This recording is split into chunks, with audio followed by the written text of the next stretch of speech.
Okay, well, we got some interesting ass cards coming up in here. And we have two cards indicating a twin flame connection. It doesn't have to be now family, okay? But the fact of the matter is like, this is a pretty doggone big connection. If it isn't twin flame, then it is something that's quite profound. Now, there may be age differences here, but I don't have any cards that really indicate that. So I won't be going down that road. But what I will be saying is that there's a connection here that's definitely, definitely making people anxious. Now, the underlying energy does show the devil, so that does indicate to me that some people may be feeling like there's a connection, there's a deep tie. Not that anyone feels trapped or obligated, but I feel like somebody feels like this connection, maybe either one, two things: a taboo, or they just can't seem to shake the connection. They can't seem to shake it or get over it. Now, for some people here, this may be that this person feels committed, tied. They have no problem with that connection. They feel like they're definitely connected, and they feel like there's nothing really that can separate them. What's underneath there? The King of Pentacles. Okay, so that was you, Taurus, but it could also be another Taurus, Virgo, or Capricorn. But this person, like, I feel like when you're in love, you're so serious in the sense of like you don't play around. That person belongs to you. You belong to the other person. You guys are a unit, a connection, an item. And I know people don't use item no more, but that's true. I'm old. I don't care. I still use it. I'm old in spirit. But anyway, um, I do feel like there's a connection between you and this individual. Obviously, I said that before, but I feel like there's some resistance only because there is a bit of a power struggle with this.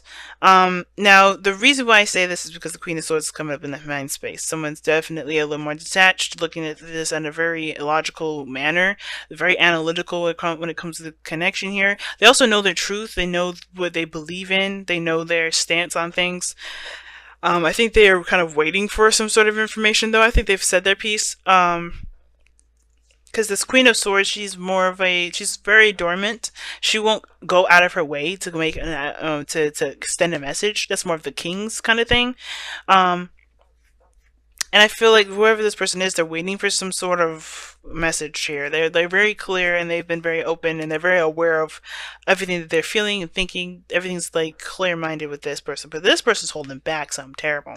You have the Four of Pentacles here. Now, typically, I do read this side as you guys, Taurus. It's like my default for the soulmate investigation readings that I offer on Instant Go. So this is this is the default way, but you are totally allowed to flip on the other side if this side doesn't resonate with you. But somebody's holding back. Somebody's not expressing themselves, and it could be that they just have lost some things before, and they're focusing on the losses that they've experienced.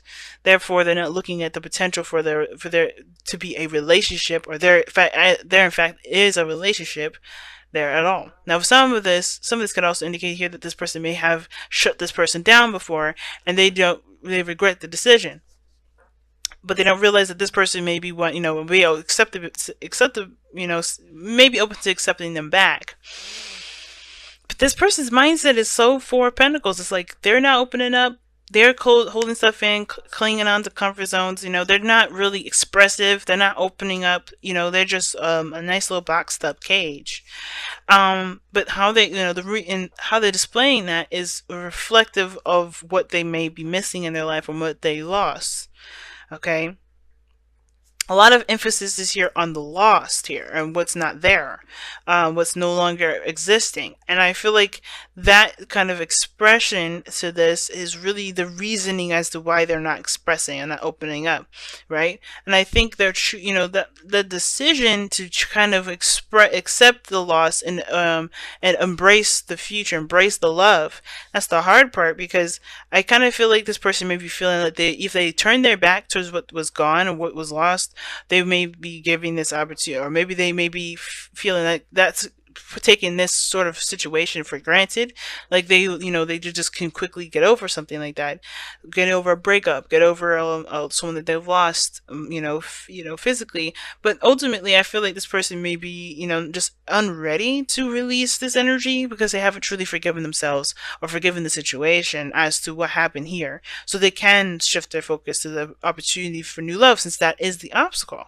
Believe it or not, that's the obstacle. Everybody's got the Five of Swords here. Everybody's like, what about this? What about that? What about the doubts? And this person here may be very clear on what they want, but they're showing the indecision. And to me, the Seven of Pentacles can be indecision only because the person's trying to figure out whether or not this is something they really want to continue growing or continue building on. Now, they understand that there's work that still needs to be done, and they know what work needs to be done there too. And it's about whether or not it's something that they can truly dedicate their time to. Now, the reasoning why they have this kind of mindset here is because of justice. Now, that's a weird card to get there in the first place, but I feel like it's karmic in the sense of a connection here. Now, I'm saying this because, as well, like, I think this person is looking at ways to improve or try to make this relationship better, but they're waiting. There's not much they can do. They have to decide whether they're in or out, but I feel like they're ultimately in. I don't think they're out at all. I feel like this person's in. They know what they want. They know the truth. They know that they're not indecisive here. And honestly, I feel like they're trying to figure out what else they can do to improve the potential for this relationship to connect. Now, with retreat, which it says it is time to disconnect from the world, I feel like there is this time apart that you guys have, the separation that you have, and it's meant only to recharge and to rejuvenate the spirits. Because if you look at this person is doing all this stuff for balancing purposes, and this person is trying to get a balance between not necessarily a balance between their head and their heart, but this is about accepting their emotions. That I see with the lovers. I understand this is also balance. This is also having a it's in a way it is having a balance of your head and your heart as well. Some people see this as a head or heart decision. I don't see that as a head or heart decision, because this person just has to ultimately accept that they love the thing that they love, or perhaps not to let their heart get too carried away, and really think things through. But I feel like in this sort of situation here, the expression, the emotion is not getting through.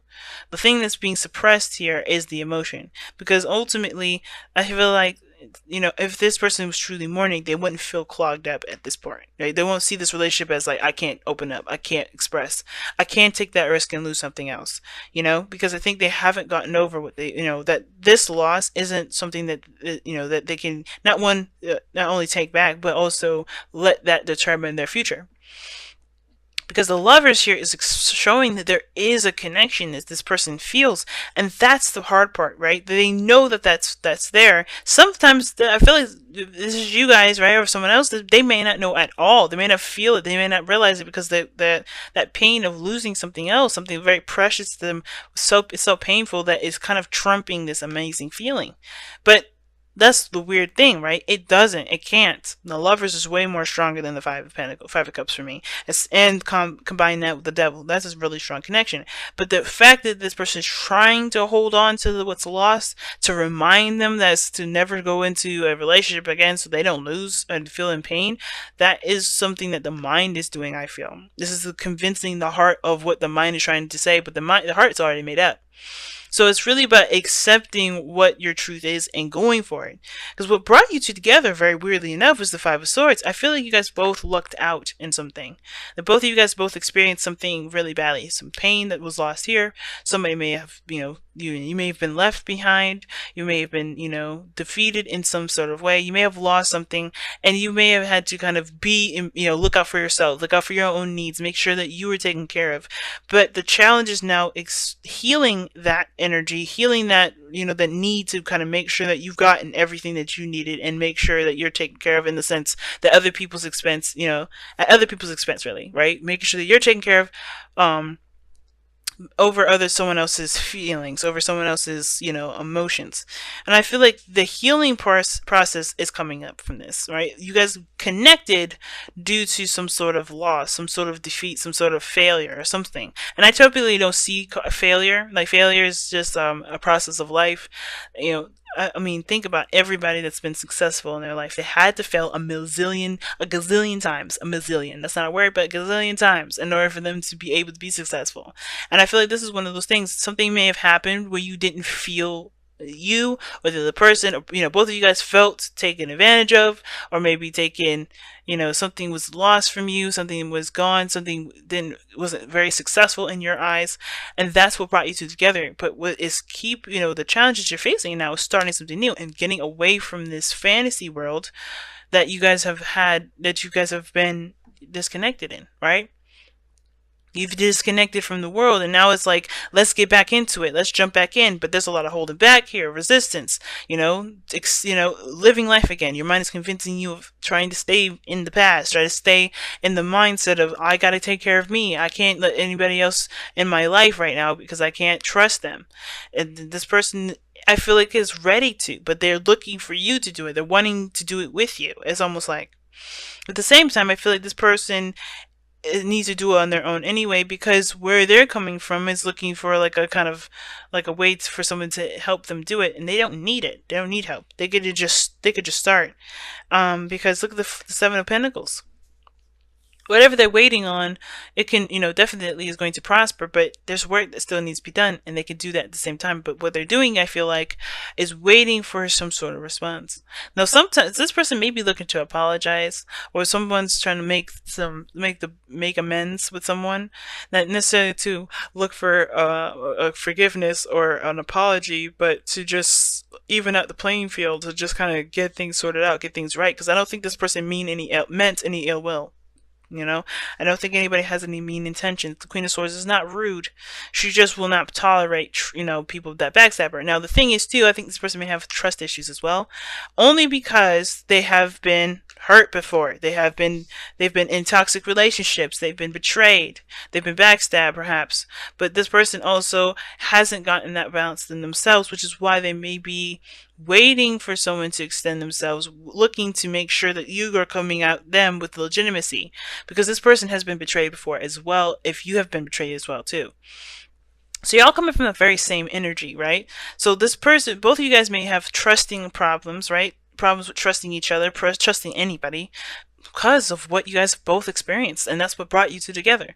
But the thing is now healing, and the healing part is hard because you guys have been hurt before. You know what that feels like. So to try to overcome that is a big feat, but it's not impossible. It takes the first step, which is to accept feelings, accept what you feel, instead of pushing them down, holding on to them, focusing on them, and finding that, trying to make a reason as to not express them or to look at them, because not looking at them is going to create a tsunami. So I feel like looking at your emotions, knowing if coming up with a dream, especially if you know what you want, if you know what you feel, it's the most important to look at it now, because that's going to help you overcome the pains that you've been feeling, the pains that you've experienced, both of you. If you know what you want, you know what you're going for, you know what you're trying to get to it, right? That's an incentive to heal, because you have something to go for now. You have hope. You have a new dream. You have a new aspiration. But you have to start by loving yourself first. And I feel like both of you guys are learning from each other how to love yourselves, if that makes sense. So this is very beautiful reading, guys. It's tough, to say the very least, but very empowering. Wow. So let's go ahead and take a look. Ooh, chop wood. Chop wood is coming up. Definitely work needs to be done here. It's not going to happen on its own. And it starts by taking that step. It starts by putting the work in. And I think the person may be waiting on you, but there's some things that they need to clean up too. Not in the sense that they have things that they've got, they got baggage or whatever.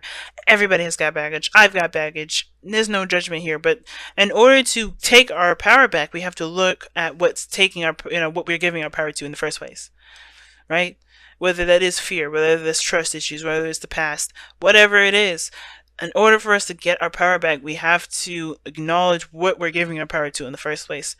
And I feel like this situation is focusing hardcore on each and every last one of y'all's individual values and morals, so you guys can live free and love freely without any repercussions, without having any fear attached to it, without any regrets that you may have later on because you may have trusted someone. Because ultimately you have to trust yourself, because I think the real thing is, right, the thing is that hurts us the most when it comes to trust issues is that we don't hate the person or are upset with the person that broke our trust. Usually, right? We are upset with ourselves for trusting them in the first place, right? We lose trust, not just with them, but with ourselves. And that is something that needs to be repaired, because you do deserve a second chance. You deserve another opportunity. You deserve to have this love that's coming into your life. But in order for you to have that, you have to start healing that broken trust that you have with yourself. You know what I mean? And that's the hard part. I could say that I could definitely be the person to sit here to tell you that it's a very hard thing to do, but it's not impossible because you can overcome it, and you have someone around you that will help you heal yourself. Not look to them to heal you and love on you, but you to love yourself and to trust yourself again. You know, but it starts by trusting you. It's a big thing, and chop wood is no joke when it says it's going to be some work, but it's not work that's going to be, that's going to be just cheap and, it's not going to mean anything. It's going to have long lasting effects, healthy, long lasting effects, especially if you do it the way that heals you and puts love back into your life.